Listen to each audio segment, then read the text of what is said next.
Welcome back to the Krusty Fox. It's time to take a look at Season 4 of increasingly ancient TV relic Sex and the City and all its poorly aged, problematic goings-on. This time we get 3 singletons and a pre-divorced woman's take on Soulmates. So it's bound to be completely unbiased and fair. Strap in, don't forget to like and subscribe, and let's get into it.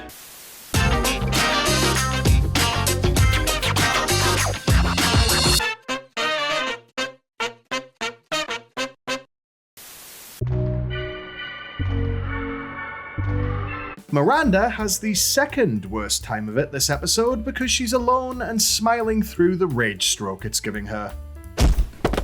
There are other factors, mind.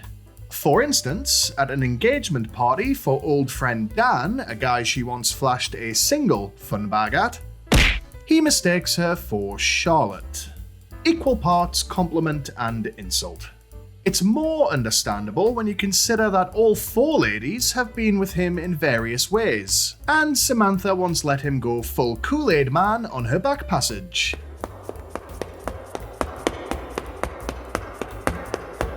Oh, no. If you want to be memorable, go for gold, I say. Or in this case, brown. After Miranda performatively jokes about her singledom to a group of patronising married gals, Carrie needlessly implies that she's being inauthentic. Because why make casual conversation when you can drop a depressing truth bomb and ruin the vibe? Otherwise known as the Carrie method. Because nobody ever questions Carrie's crap advice, Miranda later dispenses with the comedy routine and tells old friend Sheila the truth. She isn't sure if there's a man out there for her. Which is the kind of conversation starter I'd back slowly away from. Into the path of a bus. Sheila, in return, hams up the fact that she and her husband haven't had kids yet, and Miranda realizes, shock horror, that everyone has an uncomfortable truth they'd sooner not drop trow and expose in public. Of course, she doesn't follow that train of thought through to its inevitable conclusion. Carrie was wrong. But then that's more or less the theme of this entire show. So Miranda's revelation ends up being basic human empathy, which doesn't do anything to disprove my theory that she doesn't need a man in her bed, because she's already got one strung up in an abandoned warehouse.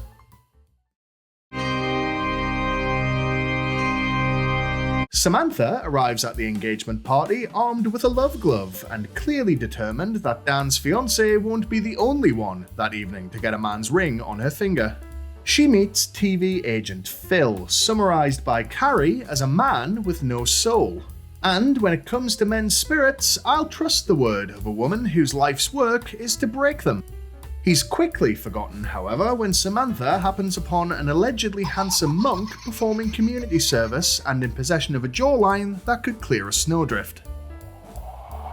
Keen to see just how holy he can make her, she tracks down to the church that Sunday under the pretense of offering her PR services for fundraising.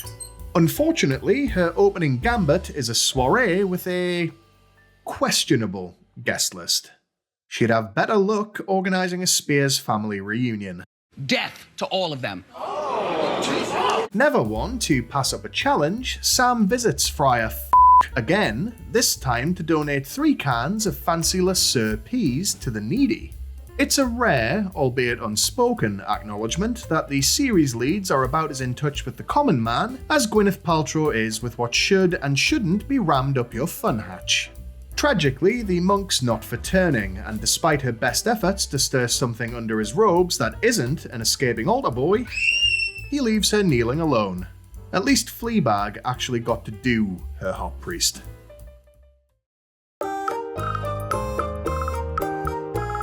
Sadly for us, the various ups and downs of Charlotte and Trey's marriage from last season are still weighing heavy on her mind.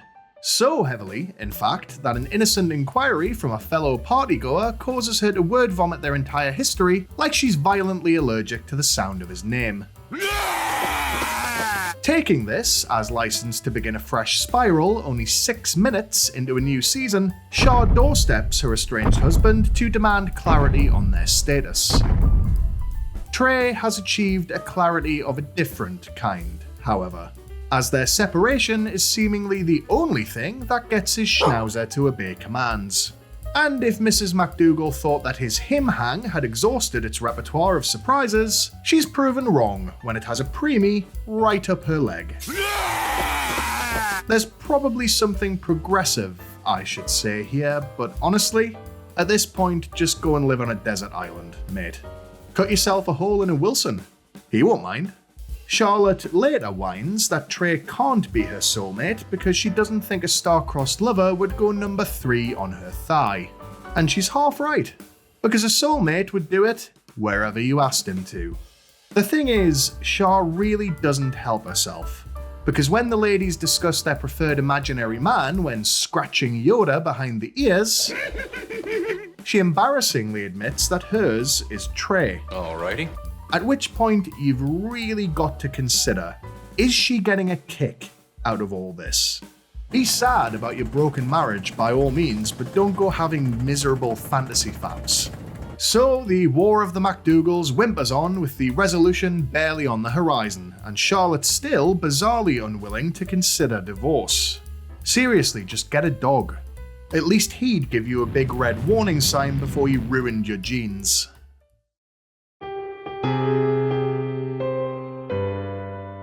Carrie's 35th birthday is just around the corner, and she's treating it like a terminal diagnosis, which implies that she'll react to the menopause like a serial killer just moved into her reproductive organs. Spurred on by her supposedly advancing years and a circular from a dating service, because we're at the point that that's all it takes, Carrie considers whether soulmates exist. She describes the idea as a belief that someone somewhere is holding the key to your heart. Which is ironic considering what she'll one day do when she holds the key to her soulmate's heart. John!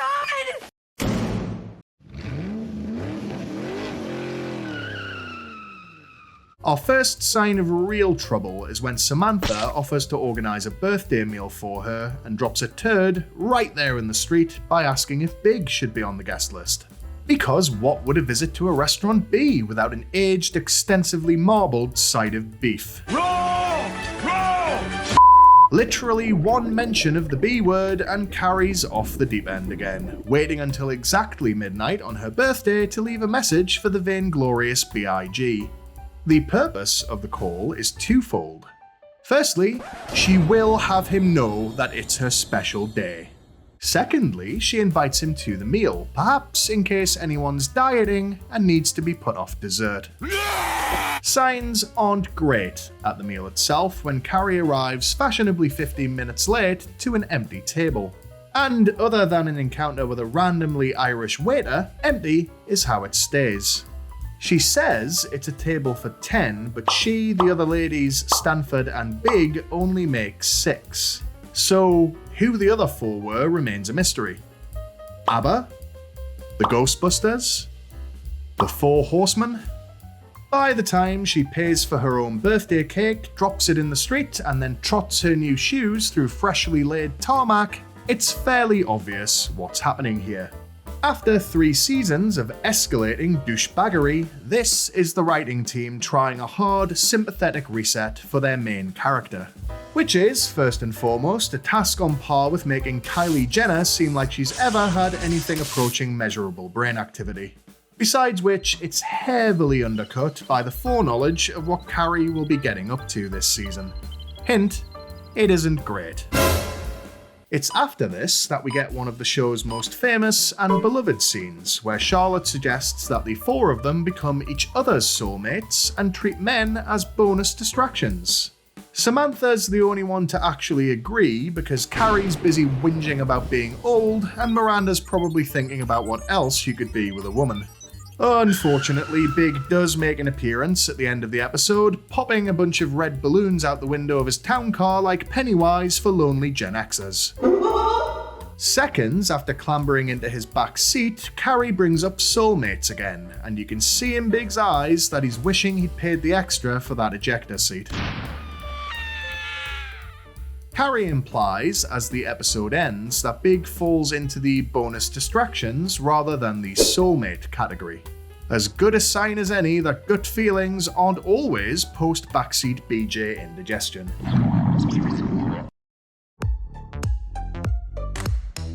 Which about wraps it up for this video. Do you think soulmates exist? Are you living proof? Would you f*** a priest? Do let me know in the comments below. Either way, thanks for watching, don't forget to like and subscribe, and as ever, if you can't be good, be crusty.